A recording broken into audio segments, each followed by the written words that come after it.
We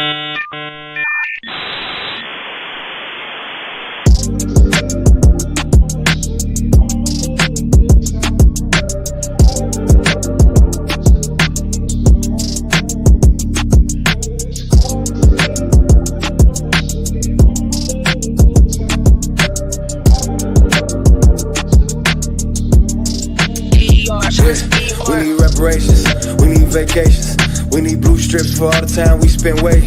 We gon' kill for what we owe, Joe, we not playing. Mr. President, I think it's time we get paid. I watch all of my people die. Why your people try to act like we commit crime? Get killed on TV, got our kids scared to go outside. It's time you pick a side. Before we turn this bitch up, Mr. President better fall in line. Yeah, we don't need loans, we need what we owe. We need police to stop killing sisters inside their home. And when it happened and we burn this bitch down, they need to stop telling us we was wrong. Ay, and we need unity. We need the government to stop bringing drugs in our community. They better stop playing, we not the ones. You got guns and we got guns. We kill if you play with our funds. Yeah, how we supposed to restore when they won't give us more? When they got knees on our necks when we walk out the store. How we heal when they go to the park, kill a 12-year-old boy for killing, we ready for war. Yeah, and we need reparations, we need vacations, we need blue strips for all the time we spent waiting. We gon' kill for what we owe, Joe, we not playing. Mr. President, I think it's time we get paid.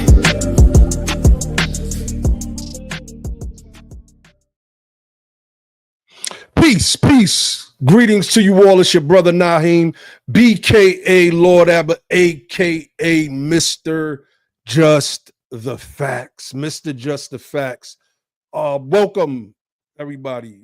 Everybody that's tuning in. You know, we're going to have a very special presentation tonight with brother André Barnes from NumbersUSA. We're going to get into Chinese birth tourism and, you know, how China has been kind of running this surrogacy scheme here in the United States of America. We're going to get into some of that. Myself and brother Andre, we did a lecture at Johnson C. Smith University in Charlotte a few months ago, man. Got a chance to meet some powerful people afterwards. And we're building, right? Everybody has their lanes. And, you know, I always repeat what the term my sister Sonny Johnson uses, which is voluntary association. And in that, we've been able to make meaningful connections for our political plight. And where our circles intersect, we build with like minds. So, you know, definitely can't wait to build with the brother. BTP Riri is on deck. BTP Isla is on deck. Keenan Wright, what's going on? Shout out to everybody that's listening in. For those of you who are watching on X or will be watching on X, come on over to the Be the Power YouTube channel. Give us a like. Subscribe to the channel. Help us build this channel back up on YouTube. I think with us streaming on X, you know, I don't know. Maybe YouTube is just a thing of the past right now. I don't know, but it's starting to seem that way. X is popping when it comes to videos, etc., etc. Hit that subscribe button. Hit that little bell icon next to the subscribe button so that you can be informed every time Be the Power goes live and drops our dynamic content. Be a part of the notification nation. Share the video out. Definitely share the video out. Doesn't matter if you're on X or if you are on YouTube. We're not streaming on Facebook this evening. So tonight I want to get into, let me get to my notes. I want to get into the this presentation, man, this discussion, I should say, because I think that is long overdue. There's some things that we look at with immigration and it's surface, right? We can see it. NumbersUSA has pointed out a bunch of things. The National Bureau of Economic Research has shown us how the correlation between massive waves of immigration and incarceration rates for American freedmen, particularly our men, are astronomical. for those of you that watched that Disney series Invasion, that threat wasn't obvious at first. People went about their daily lives unaware that there was this alien presence taking root among them, changing the very nature of that society without ever firing a shot. They were already entrenched in government. If you haven't seen that series Invasion, it's a Disney series with Samuel L. Jackson. You have to check that out because there's some correlation here if you're looking at this as a threat.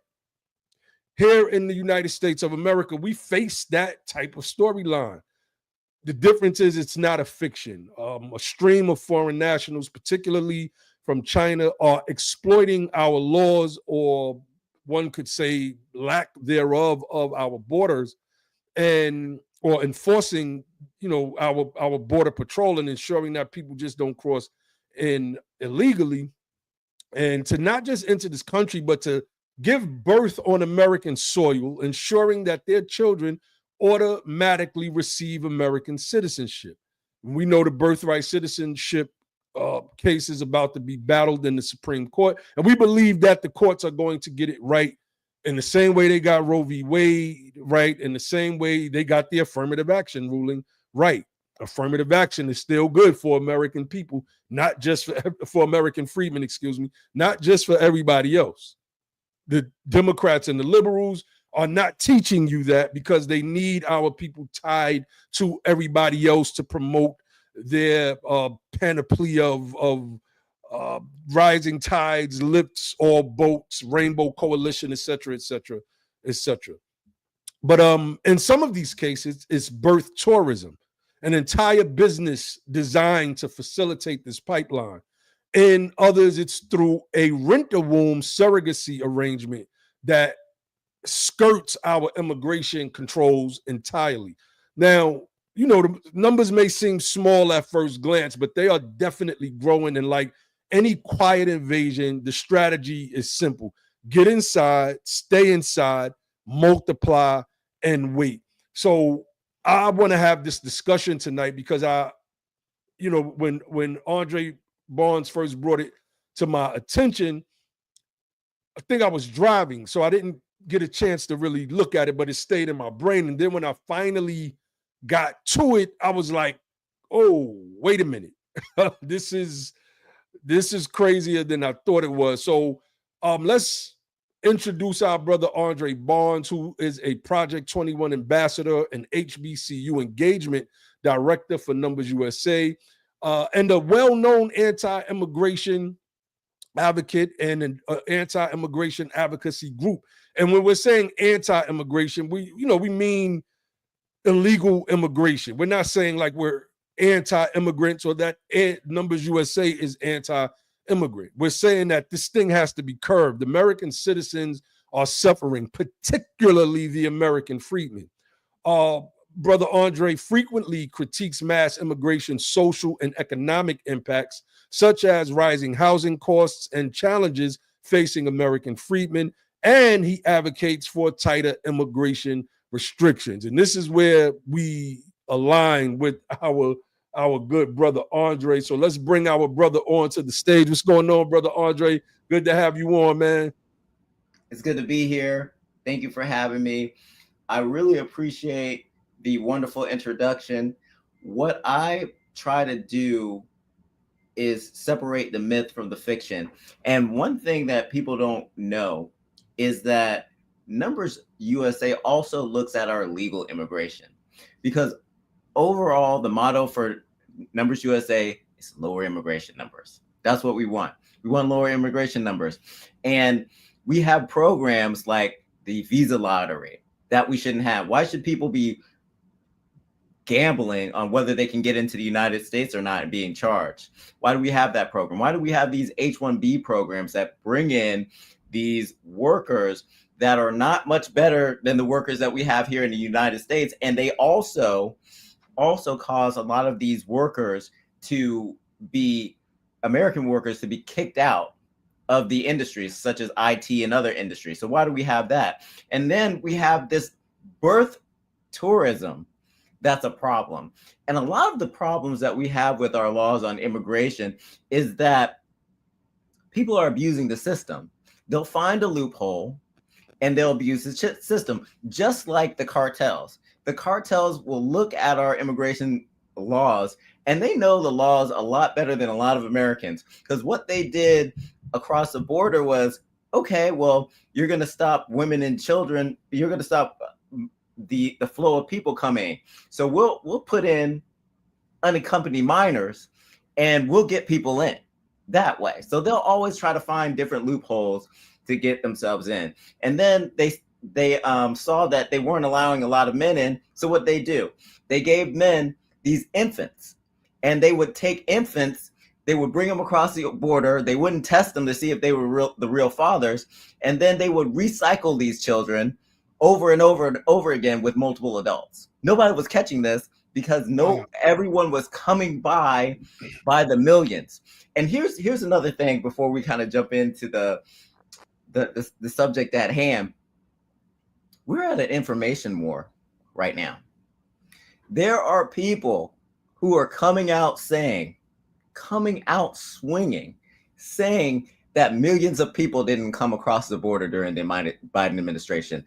This is weird, but they're going to try to sell that narrative to people so that they continue to soften people's heart to more immigration. We're not allowing that to happen today, are we, Naheem? Not at all. Not at all. Not at all.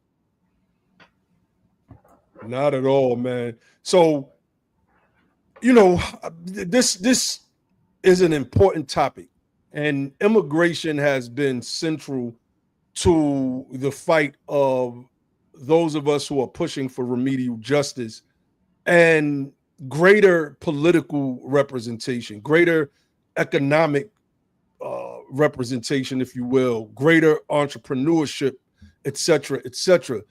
And one of the things that we've noticed was that at every level there were the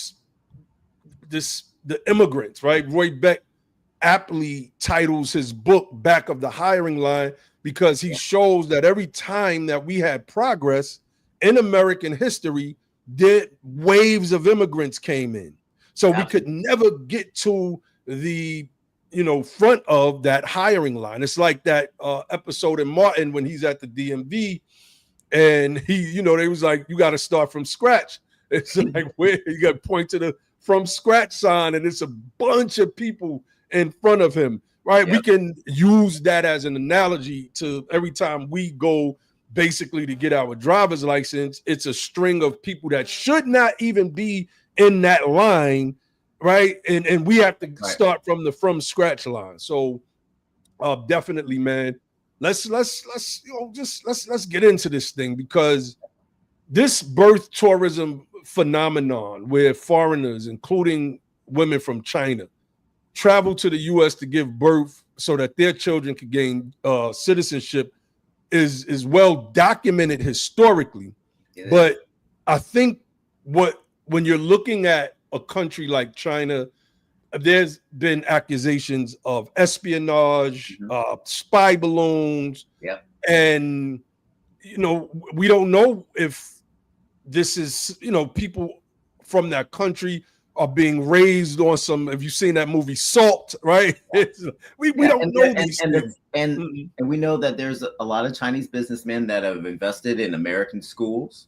My wife, she attended a magnet school in Alexandria, Virginia, and she remembers like Chinese businessmen going down the halls looking at their science facility and planning on sending their kids there or making investments at that school.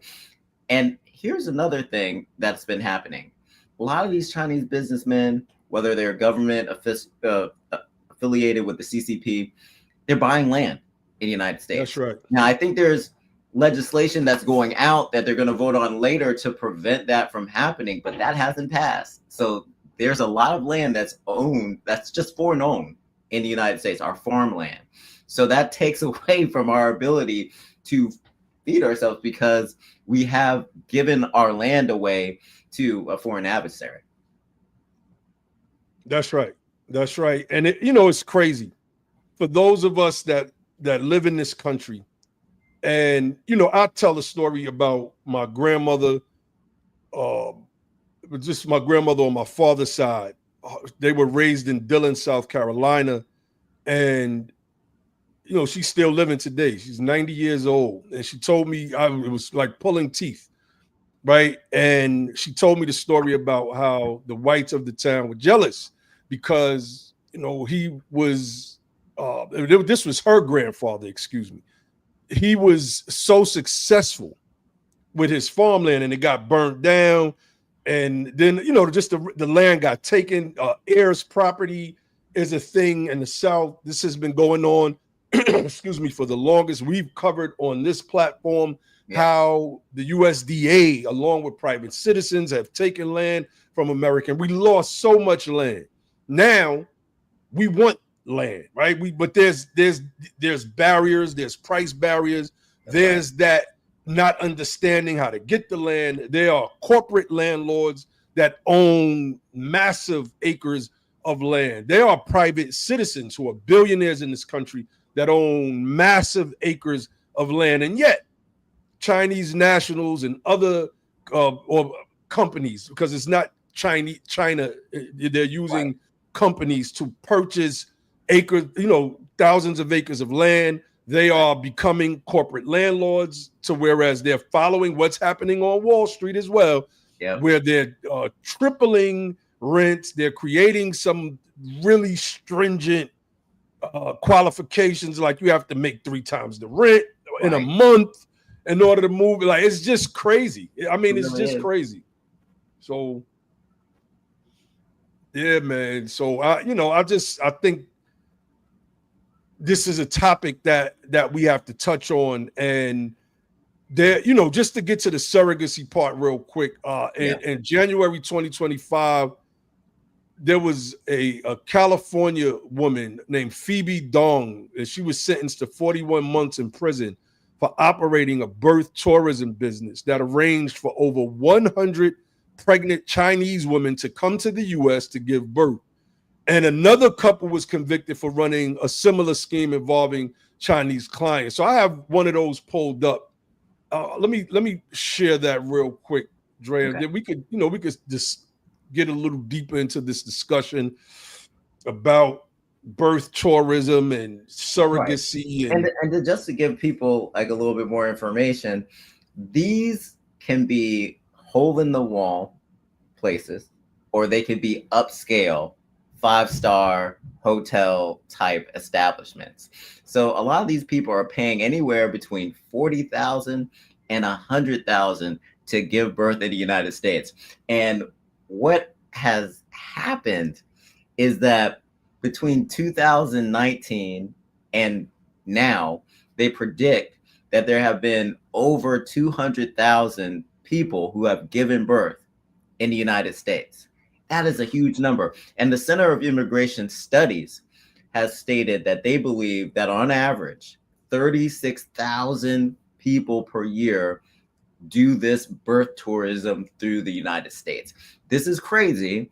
And those numbers add up over time. And 200,000 people giving birth are going to be legalized, and they're going to be able to, at 18, bring in the 200,000 people that helped them become a citizen, their parents, into the country. So those numbers can jump up astronomically. And all this growth in a short period of time creates changes and pressure on our systems in the United States. And in order for us to deal with this pressure, we have to deal with the loopholes, because what we don't want is places like Chicago, places like New York, places like LA to continue to have all this downward pressure on their economy. In LA, they're talking about paying the housekeepers during the Olympics $25 to $30 an hour because the cost of living is so high. All right. So how did the cost of living get that high? What causes that? One of the things that causes it is mass immigration.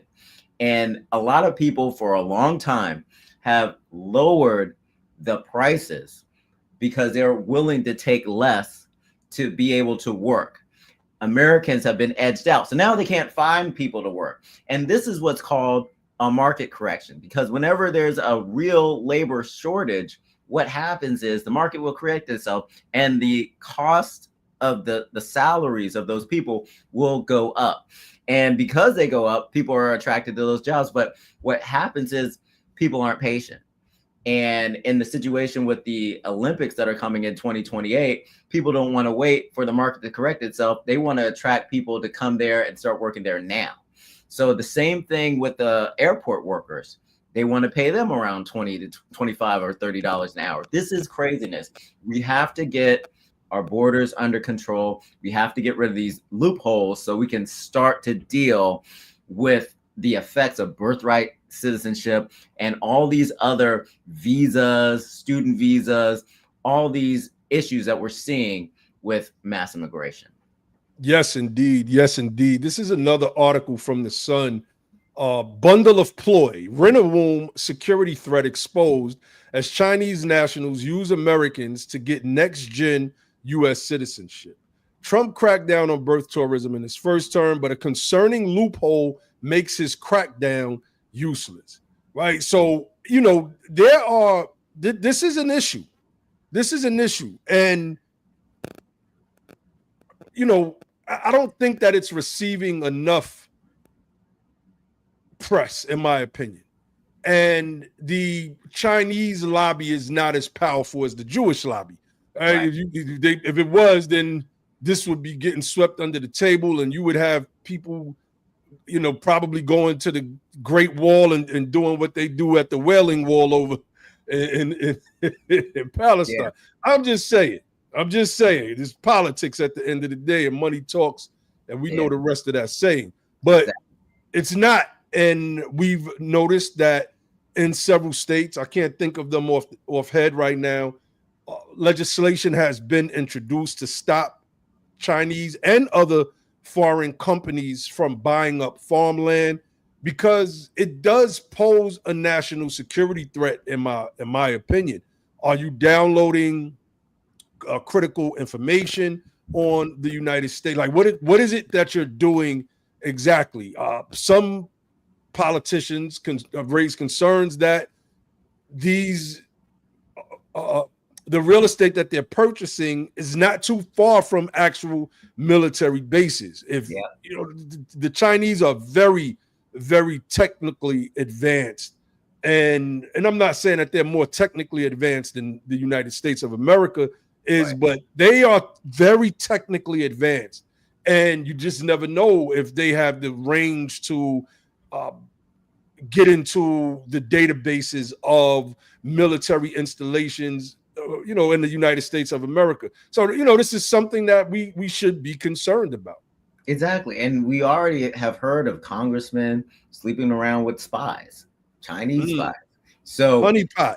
Yes, exactly. So we know that they have access to people, and people have information and also access to some of these top secret places and locations that, you know, we don't want our adversaries to go. But what really bothers me, Naheem, about this rent-a-room is something that I learned while I was in Eagle Pass. When I was in Eagle Pass, some of the speakers that we met with during my trip with the Center of Immigration Studies, they stated that there were Americans that would smuggle illegals into the United States. So the cartels would get them in, they'd get to a checkpoint to where an American would pick them up and drop them into the city, right? So this rent-a-room scam really sounds like that, and we really need to shame Americans that are doing this, because you're just dealing us into the hands of our adversaries. You're really looking out for your own pocket, which, you know, in some ways I do understand, but your pocket is having a huge impact on the communities of people in places that I mentioned, like New York, Chicago, LA. Black Americans are really being affected by this mass immigration. And it's just people that are doing this, Americans that are doing this, are really making it harder on our situation that's already hard. It says to me, Brother Andre, that, this country is for sale. And I don't know if the Americans that are doing this, what their national and ethnic background is, but because if you are an American citizen, but you're of Mexican descent, it makes sense, right? And not that it's good. I'm just saying it makes sense because you're helping out your countrymen. But if you are like an American citizen, doing it really means that you care more about money than country. And I gotta say to that has been a part of the American ways. Like, I don't care. Just, I remember when RT first came out, Russia TV, Al Jazeera. What was the other one? I can't remember what it was. I mean, they had American journalists on those channels helping to spread propaganda. So, hey, I'm just saying, man, this is what it is. This is where we're at, unfortunately. Yeah. Well, we can't allow ourselves to be for sale, and we really need to continue to push our elected officials to back away from some of the lobbying organizations, the lobbying governments, because we have governments that lobby our congressmen. So we have to really put a clamp down on that. And that's just pressure. That's following up on reports that we can find. If we're finding corruption reports, we need to follow up on it. And we need to make sure that Congress presents that information clearly to the American people so we can make better decisions about who's in that office representing. That's right. And, we had a woman, I can't remember which country she was from. She's an elected official in the United States of America speaking about, in her country, I believe it was her country, she got on the mic and said, I am whatever her country was first before she was American. So my thing is, why are you here? Exactly. But like, I don't understand that. And I wish I could understand it too. We've been co-opted. Yes. And all, like you said, our country is for sale. So these people have been putting themselves in position to put their country in a better position. Look at India. India has so many people coming to the United States. And what are we getting back from all those people coming over here, taking up jobs, getting elected positions? A lot of our people are in the back of the hiring line or politically inept. That's a fact. I want to pull this up real quick. This is the executive order that Trump signed on birthright citizenship. It's called Protecting the Meaning and Value of American Citizenship. And this was, Trump got right into office and started dishing out these executive orders. I just want to read this first part because I think that it's important. Number one, it's important because there's an acknowledgement in this piece that's helpful to the cause of American freedmen. Yeah. But number two, it helps curb this immigration. Things are out of control. They're out of control. It says, by the authority vested in me as president by the Constitution and the laws of the United States of America, it is hereby ordered. Section 1, purpose. The privilege of United States citizenship is a priceless and profound gift. The 14th Amendment states, all persons born or naturalized in the United States and subject to the jurisdiction thereof are citizens of the United States and of the state wherein they reside. That provision rightly repudiated the Supreme Court of the United States' shameful decision in Dred Scott v. Sanford. Now, that is a very powerful proclamation for those of us that are fighting for remedial justice, because just a few years ago, you had, I believe it was Mike Huckabee running around. I think this was during Trump's first presidency, running around saying that the Dred Scott decision invalidated Black citizenship. And there were a couple people that were saying that. And there are people that also falsely believe that the 14th Amendment gave us citizenship. We're going to do a separate live stream on that, but they get it right here, and I think that's important. I want to read that again. This provision rightly repudiated the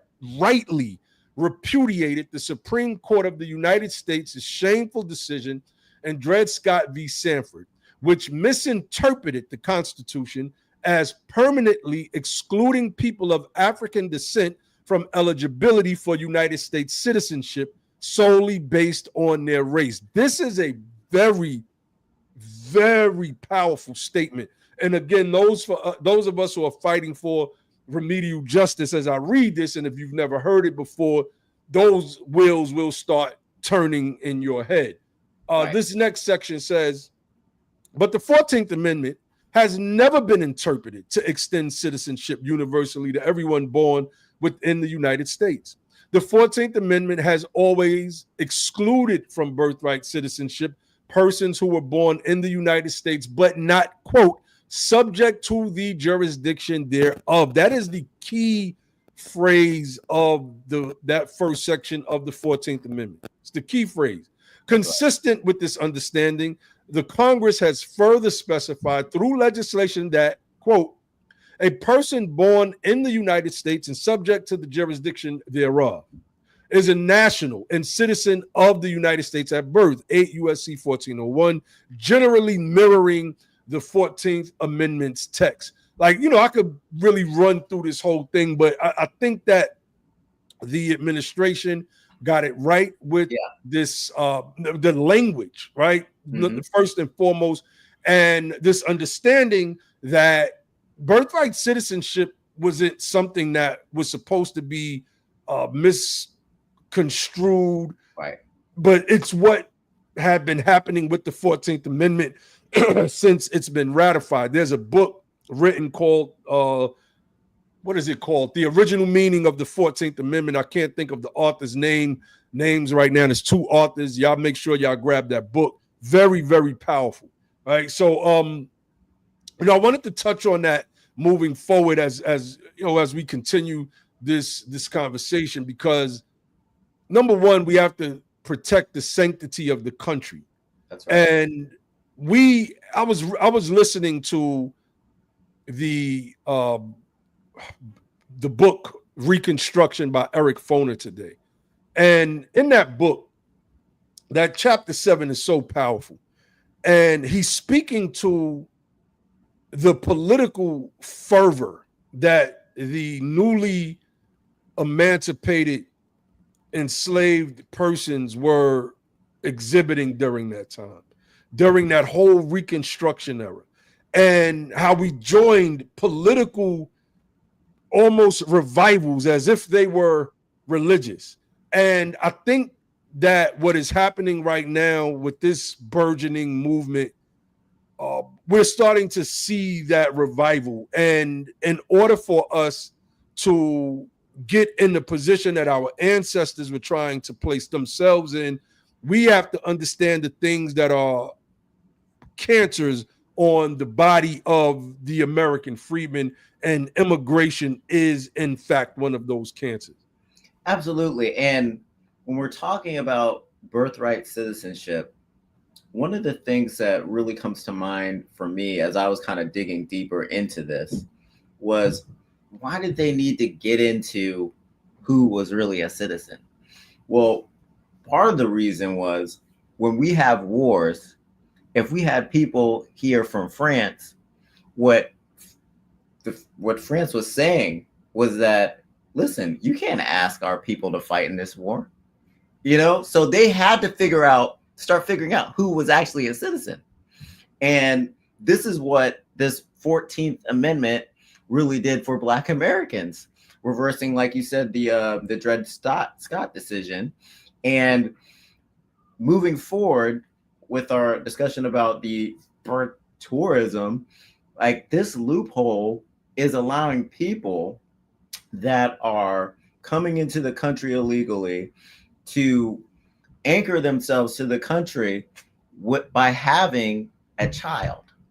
Now, what this birthright citizenship executive order wants to do is not go in there and blow the whole thing up.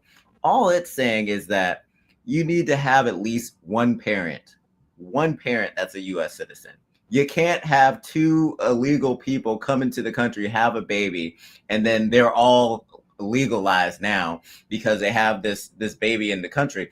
That's not how it works. This is not what the founders were thinking when they were crafting what our immigration policy was going to be when they were writing up the Constitution. They were not thinking about illegal aliens coming to the country solely to have a child and gain citizenship that way.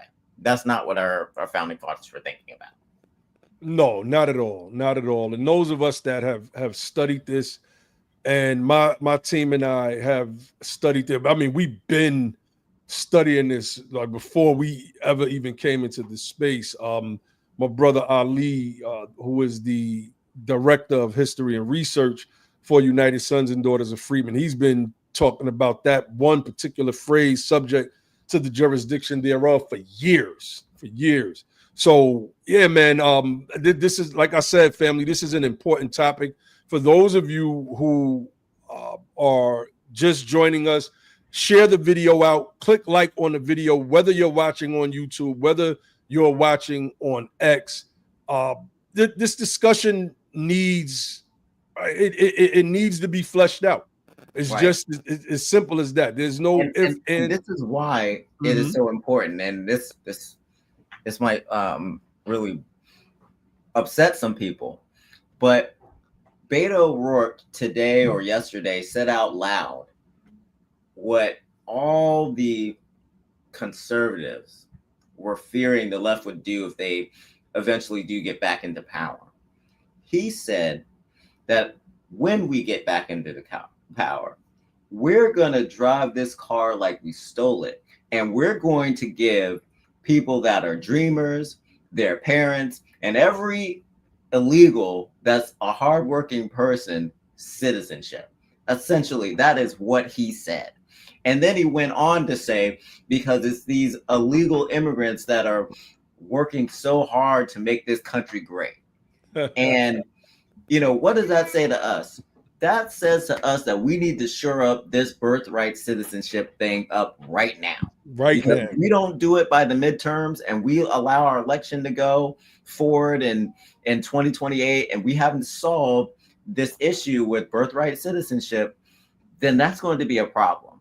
That is going to be a problem. You need to know how your elected officials are voting on immigration, especially on birthright citizenship. And if they haven't touched birthright citizenship, you need to pressure them to do so. You need to make them stand up and actually do some work in Congress. This resist crap that the Democrats are doing is not working. And they're not legislating. And they're putting us in a place where they're just refusing to do any work. And we're sitting here stagnant. And I don't want to see the America of the previous administration where millions did come across the border and cause all kinds of havoc in our country, whether Americans were getting killed, unless economies and local and state jurisdictions were getting overtaxed with the burden of having to fund, house, clothe, educate, and take care of medically all these people that were in the country illegally. We've got to move past that. So this birthright citizenship vote that the Supreme Court's going to do in October is so important that you're aware of what's happening. You know how your elected officials are voting. And if you don't know, come to NumbersUSA.com. We have voting grade cards that go back to like 2010. So you can see how they voted. If they're a perennial congressman or senator, you can see how they voted and make your decision from there. Definitely. Y'all visit NumbersUSA.com. My sister Roz was already on it. Shout out to my sister Roz from the DMV. Yes, man. It's been a while since we've actually broached this topic on Be the Power. So, we were supposed to do this like a week ago, maybe even 2 weeks ago. Yeah. I just got busy and we just never kind of like connected to get it done. But, I pulled up some more information on this surrogacy and rent-a-womb stuff. This is crazy, man. So the Rancho Cucamonga convictions, Michael Wei Yu Lu and Jing Dong, aka Phoebe Dong, I mentioned it earlier, were convicted in September 2024 for running a birth tourism scheme in Southern California under their company USA Happy Baby. USA Happy Baby. A jury found them guilty of 1 count of conspiracy and 10 counts of international money laundering. The operation involved arranging housing, transportation, visa assistance, and coaching for pregnant Chinese women who traveled to the U.S. to give birth, helping those children to secure automatic U.S. citizenship. This is what happens, Brother Andre, when you create a loophole, which is really what the Wong Kim Ark case did. It created a loophole, and people are able to kind of slip through that loophole. And I mean, now they're offering wombs. That's right. For sale. So the sentencing. Phoebe Dong was sentenced in January 2025 to 41 months in federal prison, the same sentence previously handed to Liu in December 2024. She was arrested immediately in court.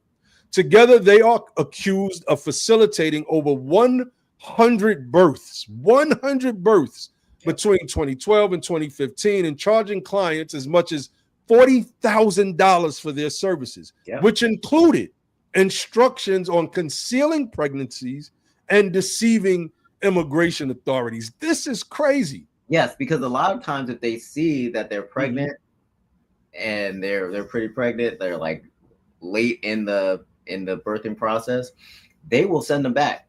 They'll call the embassy and they will send them back. But if they can conceal it, or they're able to kind of coach them with responses that will allow them to go through security without problems, then this is exactly what we were seeing from the NGOs. These organizations that would be on the other side of the border, giving people money, giving people cell phones, giving people advice on what to say when they got to the border so that they could get through. And then you have people that are out there that are crazy, that are saying that billions of people did not come across the border. They gave them a whole mechanism to just streamline their way through the border and then get into the interior of the country. So their assessment just doesn't make sense. But these loopholes always have someone funding it. So along with your article, you did say that they're able to get loans to do it. Now with people that are coming from other countries, they'll mortgage their house for their education.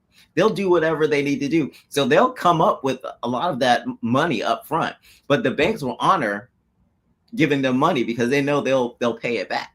So the banks are making off on this. So we have to regulate banking. We shouldn't be able to give people, foreigners, loans and make a profit off of the demise of America. That is, I mean, it's crazy. You know, just everything you bring up reminds me of something in my studies. Mercer Baradaran's book, The Color of Money, where she's breaking down how the banking system just really screwed us in our history in this country and trying to secure loans, whether they be personal loans or business loans. A report was put out a few years ago that our people, even when their credit scores were perfect at a 700 or 720, we were still denied loans, and we didn't show as much risk as maybe someone from, you know, another quote unquote race or ethnic group that had a much lower score, right? And it's a slap in the face. And this is why we're doing what we're doing on our end with Be the Power, so that we can make our people aware of what's going on in this country and do like our platform says, become the power. I'm tired of saying we need to put pressure on our elected officials, et cetera, et cetera. What I'm saying now, because this is a civic power movement, we style ourselves as an upgrade from the civil rights movement, which was hijacked, obviously. What I'm saying now is we have to become those politicians, and we won't have to worry about pressuring anybody because we're going to go into office with a set agenda. and it's going to benefit the American freedmen and America, obviously, just by doing what's right. So, yeah, man, this is craziness. This is crazy. It is. I'm not going to stop saying pressure your elected officials. No, I agree. I agree with you. You have the team. You have the team. You're right. Right. We do need to get people to run. We need good people that are going to run. We need people that are going to run that are not going to be influenced by money. And we have to figure out ways to support our elected officials. Because what I've been finding out is that essentially, if you're working in DC as a congressman, you have to have 2 residences. You have to have a residence in DC and a residence in another state. And that can become costly. So if you have people that are contributing to your campaign, you're going to be beholden to them, whether they're a foreign government, whether they're some sort of advocacy group, you're going to be beholden to them because you got to make a living. So one of the things that I would say is that we have to figure out how we can support our elected officials, and we have to get creative. If we're going to be the power, we have to get creative and start thinking outside the box and change the rules of engagement. I think that's the most important thing. That's right. That's right. And, man, this is a drum that we've been beating on this channel for the past, 6 years? Well, 5 years. 5 years now.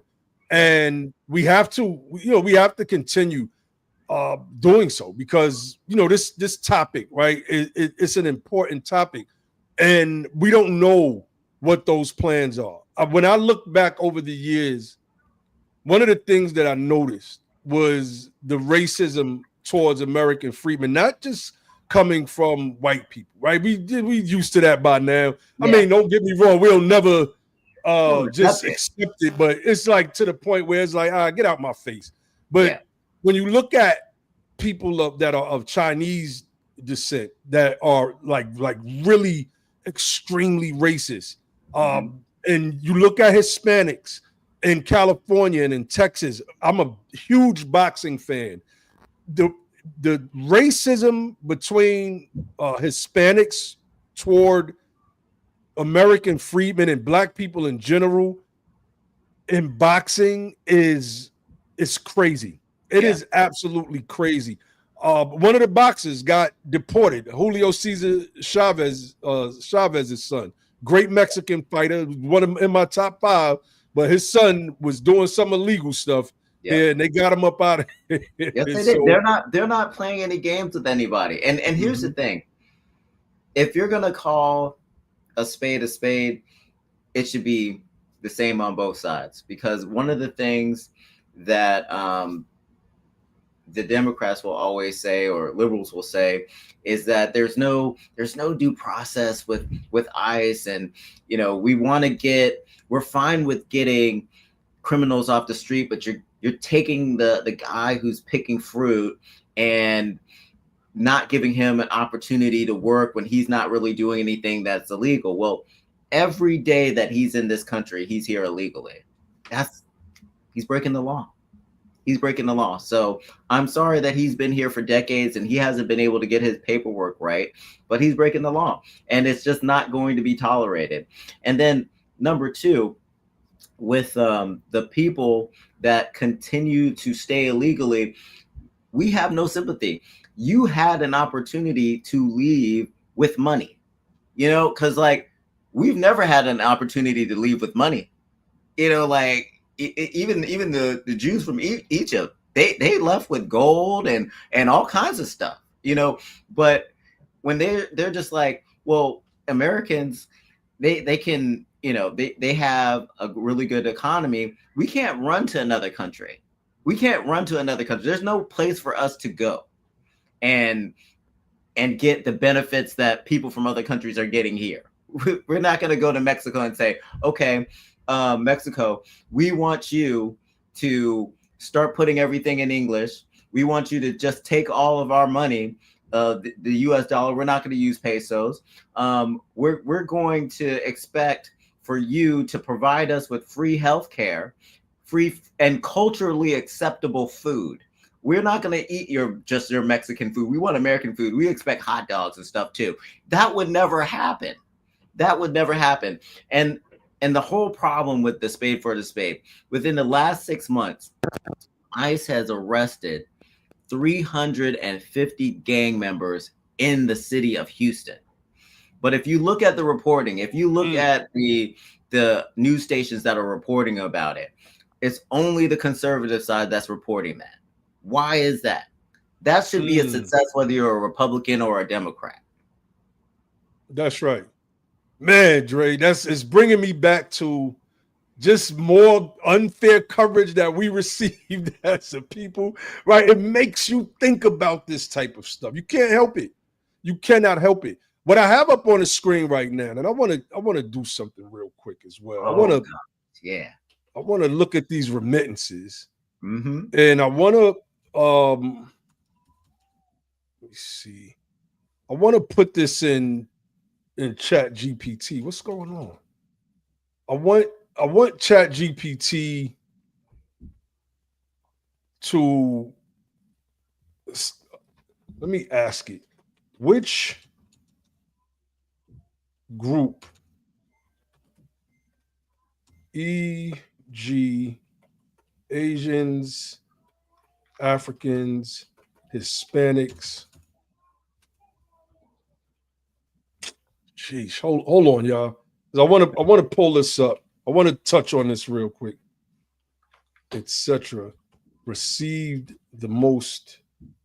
Received the most in remittances. Let's see what chat says. And this chat has upgraded. This thing is so fast now, it's crazy. Yeah. So Asia. Okay, man, this is crazy. When it comes to remittances, the Asians, which account for all of the ones we see in yellow, receive 39.8% of remittance money, or sent, 39.8% of the remittance money out of the country. Europe was 11%. Africa, wait, why didn't it do the Hispanics? Hold on. How much?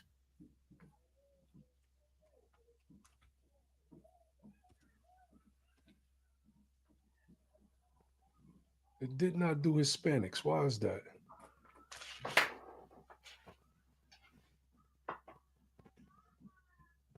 All right, now it's just doing. Okay, no. That's not true. The Hispanics received the most, 55.3 billion. The Asians are in second place.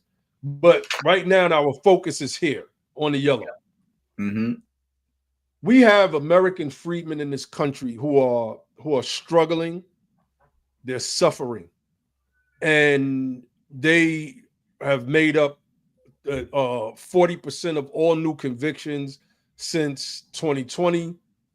And this country in general, right? When we're speaking about, it doesn't matter if you're left or right. In general, historically, and this is one of the things that Roy Beck breaks down in his book, Back of the Hiring Line, has allowed these countries to come over here, these nationals or foreigners, I should say, to come over here and do very well enough that they can, in some instances, some of these countries help fund their GDPs based off of the remittances that are sent out of this economy to another country. Number one, there should be taxes on remittances. That's number one. Yep. And number two, our numbers should be able to reflect the same thing here. So I have every right as a day one citizen to feel some type of way about this. And I do. Yeah. The China sent $15.4 billion.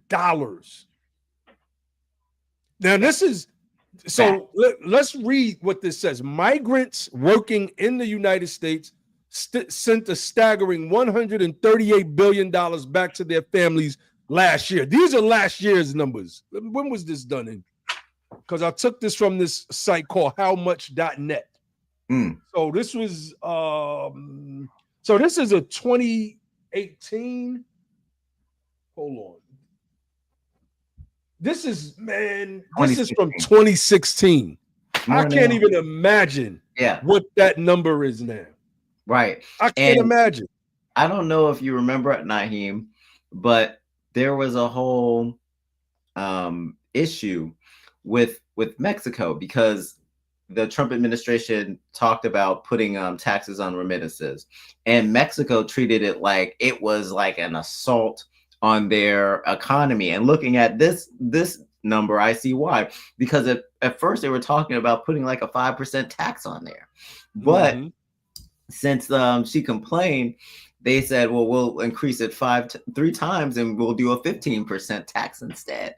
But she was saying, oh, we're not going to pay taxes. We shouldn't be taxed on these remittances.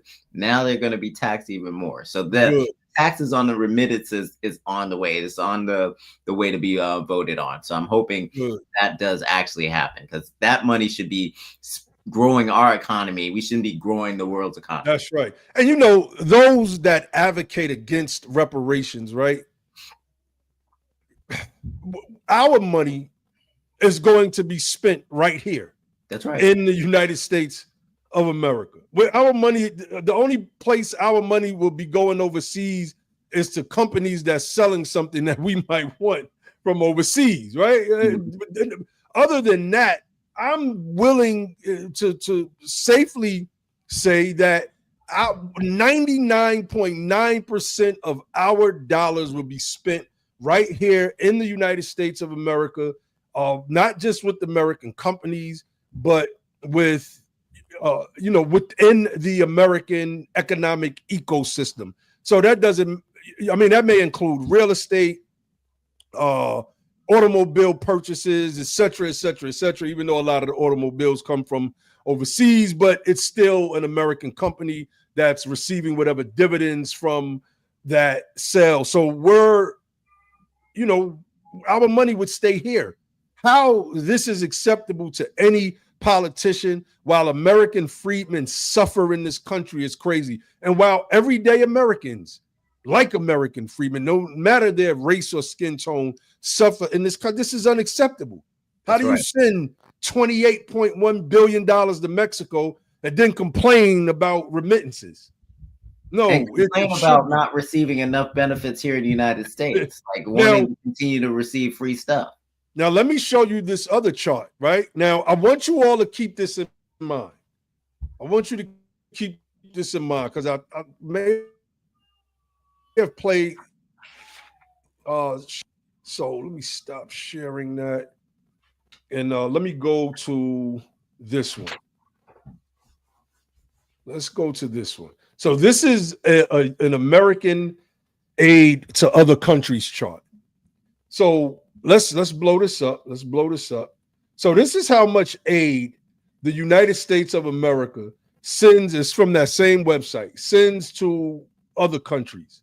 Yep. So when you think about Africa, that's on that list, right? You think about the Asian groups, the Hispanic groups, et cetera, et cetera, et cetera. Not only are you receiving all of this money in aid from the United States of America, you're also here sending money, sending remittances to these countries. I mean, this is just crazy. And American freedmen, whom I advocate for, is suffering. Yeah, straight up and down suffering. So our politics have to reflect a change. And yes, brother Andre, don't get me wrong. Yes, I do have fatigue, and we still have to pressure our politicians that are in office. But we're gearing up to run on this side of things, and we have a message, and we're going to show this type of stuff to the everyday citizen who has been duped by the Democrats and the liberals on this issue specifically, because I've spoken with people, excuse me, who have said things like, who's going to build our roofs? We are. Right. We're going to build our roofs. Who's going to cut? Who's going to trim our hedges? We are. American. We're going to trim your hedges. Who's going to fix my car? We've been fixing cars before Mexicans ever had a car shop, probably.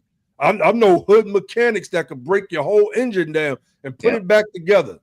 I mean, what do you mean who's going? Like, these are some of the excuses that are being levied by our own people, particularly, and the people from the left and the right. Absolutely. And you see those astronomical numbers, the remittances, the aid.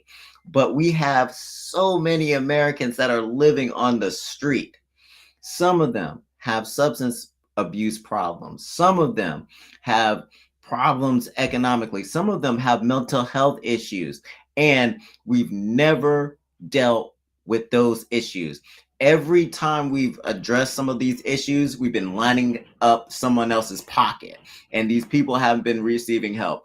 Well, recently, Trump put out another executive order dealing with homelessness. And if you look at the homelessness in the last administration, it was 274,000 that were living on the street on a single night, which is a record. This administration is going to deal with that issue. And why is this even important to Freedmen? Because 40% of homeless families are Black Americans. So those homeless people, 40% of that 274,000 were Black Americans. So we have to deal with these issues. People shouldn't be living on the street because they have mental health problems or substance abuse problems. We need to address our own issues before sending our money to Haiti or Afghanistan. They need to deal with their own problems. That's right. And I pulled up that because I've not read that executive order as of yet, and this is my first time pulling it up, so I'm glad you mentioned it. But I want to let's read a little bit of this. Let's read it. And I don't know how you are on time, so we can start winding it down in a few. But this is the Ending Crime and Disorder on American Streets, July 24th, 2025. So this was a month ago. I heard about it, but I've not really heard anything about it since. A matter of fact, well, now people are complaining about it because that's why I heard about it. That's right. Punitive on the homeless, which I think when you have people that are homeless that are just out there on the street, if they're committing crimes or it's unsafe for them to be out there because they're so maxed out on drugs they don't know what they're doing. We have to start dealing with that. We have to. That's right. I think that the way that the Trump administration is dealing with it is different. And some of it might be punitive, but it's going to deal with the root issues because we need to deal with these organizations that have been getting the funding to help these people for years and gotten zero results. That's why he's talking about shutting down the Department of Education. We haven't gotten any results. We're the #1 country in the world, but we're last in education. Make that make sense. That's right. I'm all for a whole restructuring. That's a part of why I voted for Trump. I wanted this thing to be broken down. And while not relying on Trump on our end, we're going to take our political destiny into our own hands, moving on into the future. But there was an obstacle in our way, and that obstacle came in the form of the liberals in the Democratic Party. So let's read through some of this. I'm not going to go through this whole thing. I want to read some of it because you're right, Brother Andre. People are complaining about it now. And I heard it was either yesterday or earlier today, they were talking about Washington, D.C. Right. And because of a point that the president made. The president says, essentially, and this is not quoting him, but essentially this is what he's saying. I'm closing these billion-dollar deals. I'm bringing people into our backyard. I'm bringing them to the White House, and they're out here seeing tents. How am I supposed to close a deal when there are tents around the exterior of the White House? How does that look? People didn't like what he said, right? But if we start to break this down about what this actually does, then we might find that it's better than they're saying it is. So. Yeah, and I'm gonna later on look at it, but I want to address Sister Shannon's comment real quick. She said the same mess, speaking about complaining. the Democrats are doing with the executive order signed last month, reinforcing the 1930s law of mandatory speaking English within the commercial trucking industry. Like, why would you not speak? I can't imagine me trucking in another country, being that we're on China, and I don't know a lick of Chinese. I can't read any of the, and me trying to navigate through the street. That is just craziness to me. Right. And what it does is it opens up opportunities for ourselves and our young men and women to get into fields like trucking. I started a family business, and we have a janitorial service. Thank you. We have a janitorial service and a few other things that we're going to be launching really soon, and we're urging everyone to do the same. So let's read a little bit of this real quick, André. Section 1, purpose and policy. Endemic vagrancy, disorderly behavior, sudden confrontations, and violent attacks have made our cities unsafe. The number of individuals living on the streets in the United States on a single night during the last year of the previous administration, 274,224, was the highest ever recorded. The overwhelming majority of these individuals are addicted to drugs, have a mental health condition, or both. Nearly 2/3 of homeless individuals report having regularly used hard drugs like methamphetamines, cocaine, or opioids in their lifetimes. An equally large share of homeless individuals reported suffering from mental health conditions. The federal government and the states have spent tens of billions of dollars on failed programs that address homelessness, but not its root causes, leaving other citizens vulnerable to public safety threats. Now, we know what the root causes is for American Freedmen. Yeah. we know that very well. So if this administration is down to do something about that, specifically addressing the root causes for American freedmen, the United Sons and Daughters of Freedmen, and be the power, we raise our hand. That's right. It says, shifting homeless individuals into long-term institutional settings for humane treatment through the appropriate use of civil commitment will restore public order. Surrendering our cities and citizens to disorder and fear is neither compassionate to the homeless nor other citizens. My administration will take a new approach focused on protecting public safety. I have no problem with this at all. I'm going to analyze this later. Yeah. But I have no problem with this. I have no problem. And if we keep going, like one of the things that it talks about is accountability.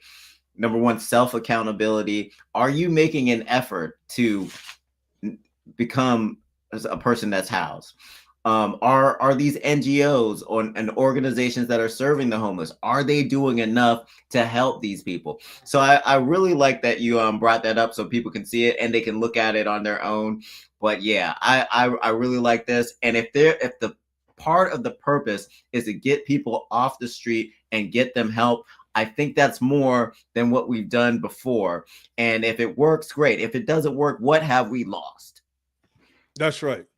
That's right. And, you know, growing up in New York City, seeing homelessness, man, I was one of them dudes. I couldn't help it. I always gave homeless people money, and I still do it to this day. Mm-hmm. But to see it, we see the situation in New York with Jordan Neely. I don't know if he was homeless. And what's the guy's name? Daniel Penny. Yeah. Right now, had that kid gotten some help, he wouldn't have been murdered on a train. Because I'm calling that a murder, because that's what it was to me. And maybe this administration is, you know, even if it's punitive, you know, that's the tough part, right? Like, when you say punitive, are you saying people are just going to be like jailed for being homeless? Because that's not how the executive order reads. And I don't think the administration would want to put that type of strain on the prison institution. If the administration is for building institutions that is stocked with mental health and behavioral scientists psychologists, psychiatrists, etc. I am 100% all for that because it's needed. Mental health in this country is as endemic as opioids and how crack was in the 80s, right? So, Exactly. yeah, I am 100% for it. So, I want to see how things go in that regard. And so far as what do they mean, by punitive? Right. But if you just mean that these, people, I was in New York last year, real quick, and one of my bros, he was living in my hood for a while. Shout out to my hood. I gotta shout my hood out. Hamels Projects, Far Rockaway, Queens, New York. New York. I gotta always, I'll be rep. They got me back to repping my New York thing, the troll. Yeah. So, but we know it's Freedmen first before any city, etc. But nevertheless, and I mean, he told me some of the craziest stories of just riding the trains in New York City. He told me the story about how this man stood on the train and defecated on himself. Wow. And he said the cops didn't do anything. He said, the cops were standing right there. They didn't do anything. I'm like, what's going on? They didn't want to touch him. I don't think that the Trump administration will allow that to happen. So like stuff like that, they're going to, figure out what to do with these people. They're not just going to leave those people on the streets like they were doing before. And I think that's how the executive order reads from the light reading that I did of it. Indeed. Yeah, man, I look up, again, I'm going to read it and I look forward to seeing what this administration does in that regard. Everything is so politicized. And like you said, you cited the statistics, a majority of those people, if you break it down by ethnic groups alone, are American freedmen, right? So I would want the administration to actually do right and not put them in an even worse position. So, we're going to have to monitor it and see how it goes. Nevertheless, like we always say, we have to become the power over here. And that is exactly what we're setting up to do. So, hey, brother Dre, did you have anything else you want to touch on before we get up out of here, man? Like, what should concerned citizens be watching for, man? Are there any particular congressional hearings, proposed legislation, or legal developments that you would recommend the Be the Power audience to follow while this thing is playing out? Well, Naheem, I would challenge your viewers and listeners to really focus on the Supreme Court cases coming up in October. I think we need to put our blinders on to everything else, pressure our elected officials to support bills that support the changes that the Trump administration want to do to get rid of the loopholes in our birthright citizenship that allows the birth tourism, that allows illegal immigrants to have anchored babies in our country and make them citizens and pull in more people. That creates a chain migration. We have to eliminate those things. And we have the court. We need the will and the pressure of the people behind that. Yes, indeed. So, fam, man, thank you all for tuning in. My brother André Barnes, I don't know, the first time we spoke, maybe a year and a half ago, and we made a good connection, and we did a lecture at Johnson C. Smith some weeks back, and it was really great. And I like building with you. Certain people I just like building with. There's a chemistry there, and on this topic, we can, like really touch on some things, and would love to have you back on anytime that issues of immigration arise, and we need your expertise. So you are welcome back to Be the Power anytime you want to come on, brother, man. Thank you. And I want your listeners and viewers to know that the feeling is mutual. You really impressed me because at the same time, you're a hard worker. You worked in housekeeping just like I have. I was a housekeeping supervisor in college and also outside of college as a working professional trying to get by. So I know that world. I've done it at Georgetown University Hospital. I've done it at Children's National. I get it. So like the work is hard, but it's very satisfying if you get it done right. The only tough part is everybody thinks that they can do your job. So that makes it tough. But in the same breath, you're the same brother that can write a compelling white paper.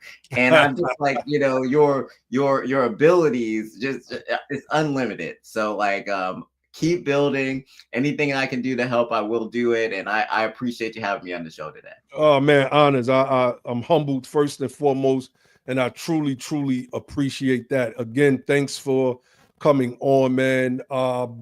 Yeah, go to Numbers USA. Matter of fact, tell them what to do on Numbers USA again, because our audience is larger. Two things because I have some new development. So I'm on X, so André Numbers USA at André Numbers USA, and I'm also producing a new show called the Policy Barnes and Jackson. I do a show with Peyton Jackson. She's running for Congress in Fort Worth, Texas. She's in the 33rd district. So we do a show. It's immigration focused. We talk about the policy. We talk about the news of the day. So we have a show that we're working on. So you guys can support that. We're on YouTube. We're on Instagram, and I also have a medium that I'm doing with a medium called Lightcast, and I'm a part of a group of shows called Let the Truth Be Told, which is run by the platform, the leader, Pastor David Lowry. So check me out on all those different platforms. If you Google it, you'll find it. PB&J Hour. Definitely, man. Thank you again. All right, y'all. We're going to get up out of here. I want to give a shout out to the whole Be the Power audience. I want to give a shout out to everybody that's Freedman conscious. And I hope you learned something tonight. This is an issue that we have to really, really expose, and we have to talk about it with everyday citizens in this country, particularly American freedmen, because a lot of our jobs were lost. I'm starting to see replacement, Brother Dre. When I say replacement, I mean the people that are being deported are being replaced on job sites with American freedmen. I'm starting to see construction sites. Because look at what happened to Compton. This will be my last thing. Look what happened to Compton. Compton was like 80% Black. Now it's like 70% Hispanic. So like we've been replacing places. Now it's our turn to come back to the places we've been, the industries we worked in, and lower this immigration so we can fuel our growth economically like we did between 1924 and 1965. That's right. That's right. And with that, fam, I'll leave you all with the motto of our platform, which is don't just fight the power, become the power. And then and only then will you have the power to make a change. And with that, I say peace. Peace.